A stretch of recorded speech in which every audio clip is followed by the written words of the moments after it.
5 conseils budgétaires pour seniors à revenu fixe. Avez-vous déjà été dans la file d'attente d'un supermarché, regardant le total augmenter de plus en plus, sentant cette sensation familière au creux de l'estomac en vous demandant si votre retraite suffira vraiment à couvrir tout ce dont vous avez besoin ce mois-ci? Si vous avez hoché la tête, vous n'êtes certainement pas seul. Des millions de seniors à travers la France font face aux mêmes défis en ce moment. Je m'appelle Sarah, et j'ai passé plus de 15 ans à aider les seniors à gérer leurs finances avec dignité et confiance. Aujourd'hui, je veux partager quelque chose qui me tient très à cœur, 5 conseils budgétaires pratiques qui peuvent faire une vraie différence dans votre vie quotidienne, même quand chaque euro compte. Ce ne sont pas des théories financières compliquées ou des investissements risqués. Ce sont des stratégies douces et éprouvées que de vraies personnes comme vous utilisent avec succès chaque jour. Que vous viviez avec votre pension de retraite, une retraite complémentaire ou vos économies, ces conseils sont conçus pour vous aider à vous sentir plus en sécurité et maître de votre argent. Alors prenez une tasse de thé, installez-vous confortablement, et explorons ensemble comment de petits changements peuvent conduire à des améliorations significatives de votre bien-être financier. Conseil 1. Maîtrisez l'art des courses stratégiques. Laissez-moi vous parler de Marguerite, une grand-mère de 73 ans de Normandie qui dépensait près de 400 € par mois en courses alimentaires pour elle seule. Elle avait honte de ses dépenses mais ne savait pas comment réduire les coûts sans sacrifier la nutrition ou les aliments qu'elle aimait. Ensemble, nous avons développé ce que j'appelle le système d'achat malin pour seniors. D'abord, Marguerite a appris à faire l'inventaire de ses placards avant d'aller au magasin. Elle passait 10 minutes chaque semaine à faire le tour de ce qu'elle avait déjà, découvrant souvent des conserves oubliées ou des paquets de pâtes cachés au fond de ses placards. Ensuite, elle a commencé à planifier ses repas autour des promotions du magasin et des produits de saison. Au lieu d'une planification rigide des repas, elle a créé des idées de menus flexibles qui pouvaient s'adapter à ce qui était en promotion cette semaine-là. Par exemple, elle pouvait planifier protéines, légumes et féculents plutôt que poulet, brocolis et riz, lui permettant de substituer selon les meilleurs prix. Marguerite a aussi découvert le pouvoir de faire ses courses dans plusieurs magasins de façon stratégique. Elle visitait le magasin Discount pour les produits non périssables et les articles ménagers, puis s'arrêtait à son supermarché habituel uniquement pour les produits frais et les promotions sur la viande. Ce simple changement lui a fait économiser près de 150 € par mois. Plus important encore, elle a appris à adopter les marques de distributeurs et les produits sans marque, qui offrent souvent exactement la même qualité à 60 ou 70% du coût des grandes marques. Aujourd'hui, la facture d'épicerie de Marguerite dépasse rarement 250 € par mois, et elle mange mieux que jamais. Conseil 2. Transformez votre relation avec les factures d'énergie. Robert, un retraité de 68 ans de Provence, a été choqué quand sa facture d'électricité d'été a atteint 300 €. Vivant avec une pension fixe, cela semblait accablant. Mais Robert a découvert que de petits changements dans les habitudes quotidiennes pouvaient créer des économies spectaculaires. D'abord, Robert a appris l'existence des programmes de réduction pour seniors de sa compagnie d'électricité. Beaucoup de gens ne réalisent pas que la plupart des fournisseurs d'énergie offrent des tarifs spéciaux ou des programmes d'aide spécifiquement pour les seniors. Avec juste un coup de téléphone, Robert a bénéficié d'une réduction de 10% sur sa facture mensuelle, lui économisant plus de 200 € par an. Il s'est ensuite concentré sur ce que j'appelle la conservation confortable. Au lieu de rendre sa maison inconfortablement chaude ou froide, Robert a fait des ajustements stratégiques. Il a réglé son thermostat 2 degrés plus haut en été et 2 degrés plus bas en hiver. Ce petit changement a réduit sa consommation d'énergie de près de 15% sans affecter son confort. Robert a aussi découvert la magie de décaler sa consommation d'énergie vers les heures creuses. Il a commencé à faire tourner son lave-vaisselle et sa machine à laver tôt le matin ou tard le soir quand les tarifs d'électricité étaient plus bas. Il a aussi remplacé ses ampoules par des LED pièce par pièce, étalant le coût sur plusieurs mois plutôt que de tout remplacer d'un coup. Peut-être le plus surprenant, Robert a découvert que débrancher les appareils électroniques quand ils ne sont pas utilisés faisait une différence notable. Des appareils comme les cafetières, télévisions et chargeurs de téléphone continuent de consommer de l'électricité même quand ils sont éteints.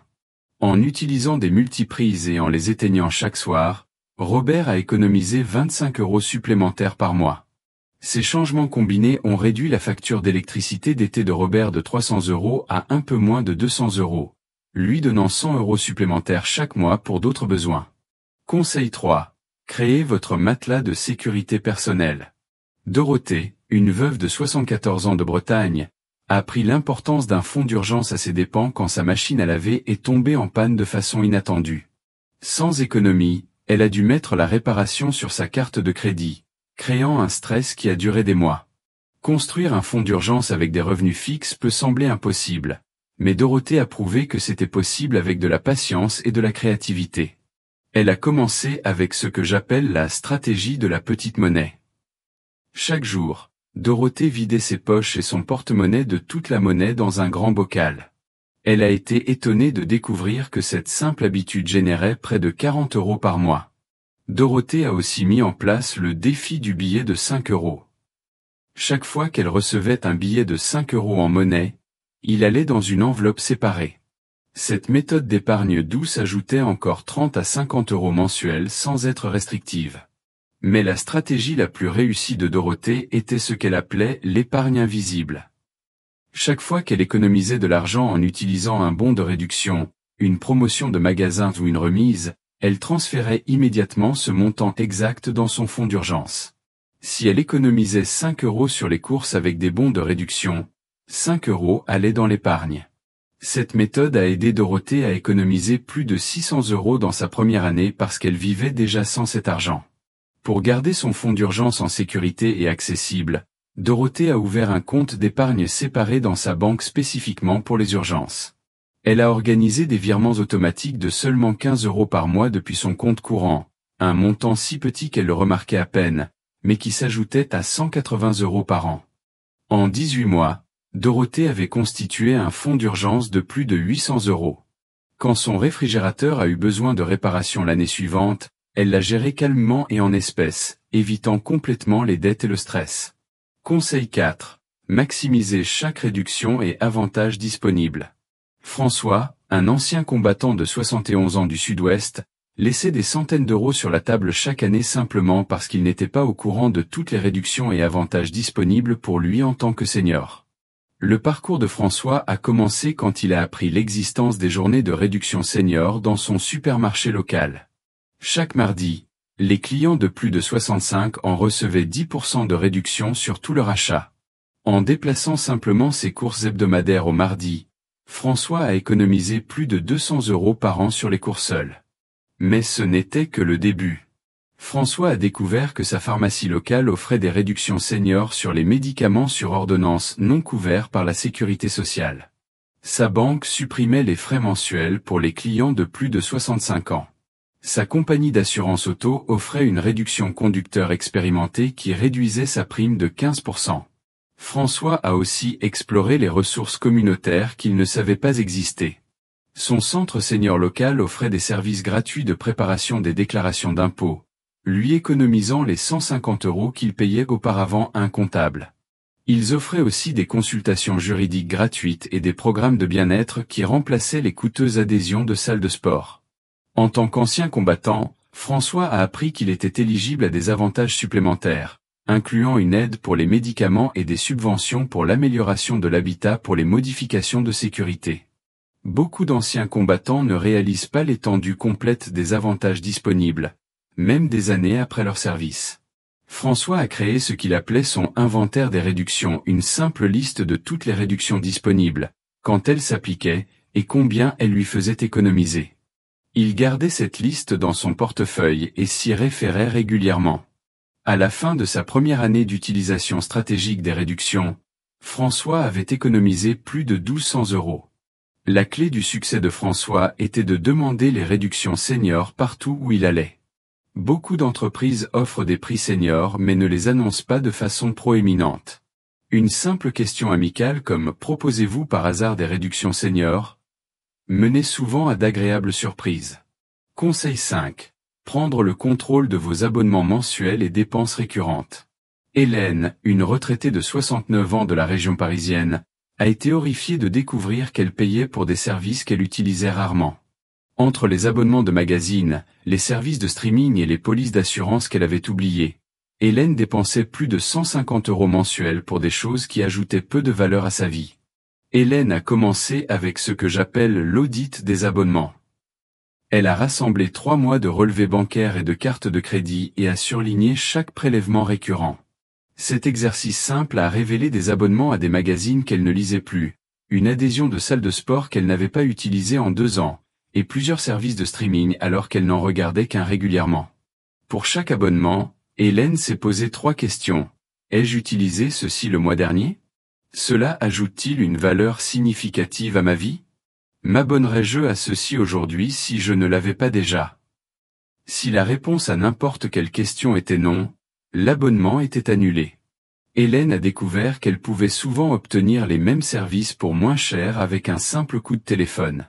Quand elle a appelé pour annuler son service de télévision par câble, la compagnie lui a immédiatement offert une réduction senior qu'elle ne connaissait pas, réduisant sa facture mensuelle de 35 €. Son agent d'assurance a trouvé une meilleure couverture pour moins cher en mettant à jour sa police pour refléter ses habitudes de conduite actuelles. Pour les services qu'elle voulait garder, comme son magazine préféré, Hélène a trouvé des alternatives créatives. Au lieu d'abonnements individuels, elle a découvert que sa bibliothèque locale offrait beaucoup de magazines gratuitement, et elle pouvait accéder aux versions numériques d'autres à travers les ressources en ligne de la bibliothèque. Hélène a aussi appris à profiter des plans de partage familial et des réductions de groupe. Sa fille l'a ajouté au plan familial de services de streaming, et elle a rejoint une police d'assurance auto de groupe à travers son organisation communautaire, les deux offrant des économies significatives. La partie la plus importante de la stratégie d'Hélène était de mettre en place ce qu'elle appelait la maintenance des abonnements. Tous les 6 mois, elle révise toutes ses dépenses récurrentes pour s'assurer qu'elles servent encore ses besoins et offrent une bonne valeur. Cette attention continue empêche l'accumulation d'abonnements de se reproduire. À la fin de son audit et optimisation des abonnements, Hélène avait réduit ses dépenses récurrentes mensuelles de près de 120 €, argent qu'elle pouvait maintenant utiliser pour des choses qui lui apportaient une véritable joie et valeur. Alors que nous terminons notre conversation d'aujourd'hui, je veux que vous preniez un moment pour réfléchir à laquelle de ces 5 stratégies vous a le plus touché. Était-ce le système d'achat malin de Marguerite qui a attiré votre attention? Peut-être que les stratégies d'économie d'énergie de Robert semblaient les plus pertinentes pour votre situation? Ou peut-être que l'audit des abonnements d'Hélène vous a inspiré à regarder de plus près vos propres dépenses récurrentes. La belle chose à propos de ces conseils budgétaires est que vous n'avez pas besoin de tous les mettre en œuvre d'un coup. Commencez par celui qui vous semble le plus gérable et attrayant maintenant. Les petits pas pris de façon cohérente créent des changements remarquables avec le temps, exactement comme ils l'ont fait pour Marguerite, Robert, Dorothée, François et Hélène. Rappelez-vous, gérer l'argent avec des revenus fixes ne consiste pas à vous priver ou à vivre dans la peur. Il s'agit de faire des choix réfléchis qui vous permettent de vivre confortablement selon vos moyens tout en profitant encore des choses qui comptent le plus pour vous. Chaque euro que vous économisez grâce à ces stratégies est un euro que vous pouvez utiliser pour quelque chose qui vous apporte un véritable bonheur et une tranquillité d'esprit. J'aimerais avoir de vos nouvelles dans les commentaires ci-dessous. Quel conseil êtes-vous le plus impatient d'essayer en premier? Avez-vous découvert des stratégies d'économie d'argent qui fonctionnent particulièrement bien pour les seniors? Vos expériences et vos perspectives pourraient aider d'autres spectateurs dans notre merveilleuse communauté de seniors financièrement avisés. Si vous avez trouvé les conseils d'aujourd'hui utiles, merci de mettre un pouce en l'air à cette vidéo, cela aide d'autres seniors à découvrir ce contenu quand ils en ont le plus besoin.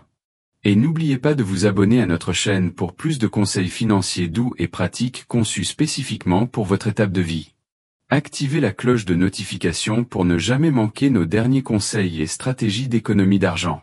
Enfin, merci de considérer partager cette vidéo avec des amis ou des membres de la famille qui pourraient bénéficier de ces stratégies budgétaires. Parfois, la chose la plus bienveillante que nous puissions faire est de partager des connaissances qui peuvent améliorer le bien-être financier et la tranquillité d'esprit de quelqu'un. Merci d'avoir passé ce temps avec moi aujourd'hui. Rappelez-vous, vous avez plus de contrôle sur votre situation financière que vous ne le pensez, et chaque pas positif que vous prenez mérite d'être célébré. Je vous verrai dans la prochaine vidéo, où nous explorons encore plus de façons de rendre vos années de retraite financièrement sécurisées et épanouissantes. Prenez soin de vous, et rappelez-vous, vous en êtes capable.